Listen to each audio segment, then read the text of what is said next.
Sir cross examination లో ఎలాంటి questions అడుగుతారు సార్? మేడం, యాక్చువల్గా the whole purpose of cross examination ఏంటంటే, ఏవైతే విట్నెస్ చెప్పాడో కోర్టు వారి ముందు అవన్నీ కూడా కాంట్రడిక్ట్ చేయడానికి ట్రై చేస్తారు, కన్ఫ్యూజ్ చేయడానికి ట్రై చేస్తారు. అలాంటి క్వశ్చన్స్ అడుగుతారనమాట. సో ఇప్పుడు ఒక పర్సన్ నేను హత్య చేయడం చూశాను ఒక మనిషిని అన్నాడు అనుకోండి. నువ్వు అక్కడ ఎందుకున్నావు, ఏ టైంలో జరిగింది, నువ్వు ఈ టైంలో అక్కడేం చేస్తున్నావు, నీకేం సంబంధము, ఏ కలర్ డ్రెస్ వేసుకొని వెళ్ళాడు, అయితే నువ్వు ఒకసారి మనిషిని చూస్తే నువ్వు మళ్ళీ గుర్తుపడతావా, అట్లా నువ్వు నన్ను అలాంటి రకరకాల క్వశ్చన్స్ అడిగి తికమక పెడతారు.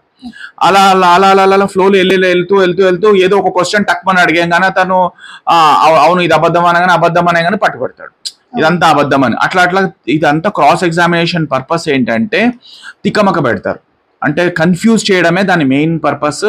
ఒక షాడో క్రియేట్ చేస్తారనమాట. ఇతనంతా చెప్పేదంతా అబద్ధం, ఇతను కన్ఫర్మ్గా చెప్పట్లేదు, అంతా డైల్యూట్ చేస్తున్నాడు అని. కానీ ఎక్కడైతే మంచి జడ్జి గారులు ఉంటారో, 99% అన్ని చోట్ల మంచి జడ్జెసే ఉంటారు, వాళ్ళు ఈ ఓవర్ స్మార్ట్ క్రాస్ ఎగ్జామిన్ చేసే లాయర్స్ ఎవరైతే ఉంటారో, advocates, defence lawyers, criminal defence lawyers ఉంటారో వాళ్ళకి అంత ఛాన్స్ ఇవ్వరు. నార్మల్గా వాళ్ళని రెలెవెంట్ క్వశ్చన్స్ అడగమని ఎప్పటికప్పుడు ఇన్సిస్ట్ చేస్తూ ఉంటారు. కొన్ని క్వశ్చన్స్ కూడా మ్యాజిస్ట్రేట్ కానీ డిస్ట్రిక్ట్ జడ్జి గారి ఇష్టం లేని క్వశ్చన్స్ అడగడానికి కూడా ఉండదు, అది వాళ్ళ ఇష్టం. మనం అడిగే క్వశ్చన్ రెలెవెంట్ ఉండాలి. ఆ తర్వాత ఇంకొకటి ఏంటంటే, దీంట్లో ఏమవుతుందంటే true to suggest and not true to suggest అన్నవి మెయిన్. ట్రూ టు సజెస్ట్ అనేవి ఏమవుతాయంటే, మనం ట్రూ టు సజెస్ట్ అని చెప్పించుకోవాలంటే, నేను క్రిమినల్ డిఫెన్స్ లాయర్ చెప్పేది అతను విట్నెస్ నిజమని చెప్పడానికి ట్రై చేయాలి, ఈయన ట్రై చేస్తాడు. కానీ ఆయన నాట్ ట్రూ టు సజెస్ట్ అంటాడు. నాట్ ట్రూ టు సజెస్ట్ అనగానే అది రికార్డ్ అవుతుంది.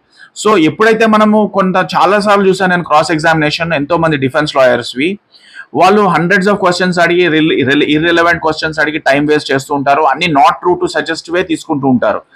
అప్పుడు వాళ్ళు ఫెయిల్ అయిపోతారు.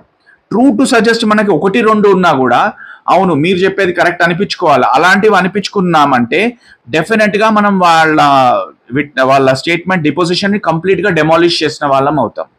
So that is the biggest trick, the art of cross examination అంటారు. Criminal defense is definitely a tough subject, but the art of cross examination is to extract true to suggest questions more rather than not true to suggest. Not true to suggest questions ఎక్కువ అడిగితే మనకి purpose defeat అయిపోతుంది. Thank you sir.